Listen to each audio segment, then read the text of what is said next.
بسم الله الرحمن الرحيم، اهلا وسهلا بحضراتكم. في جمله كده بتتقال وهي ان الاهلي نوعا ما بيقضي على المنافسه في مصر، والاهلي والاهلي والاهلي والاهلي والاهلي والاهلي والاهلي والاهلي بيفرغ الانديه.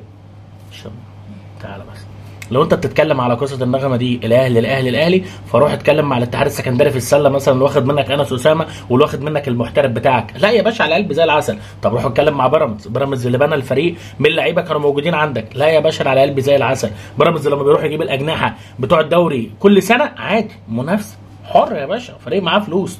انما الاهلي لما بيروح يجيب حد، الاهلي بيفرغ المنافسه. الاهلي وحش.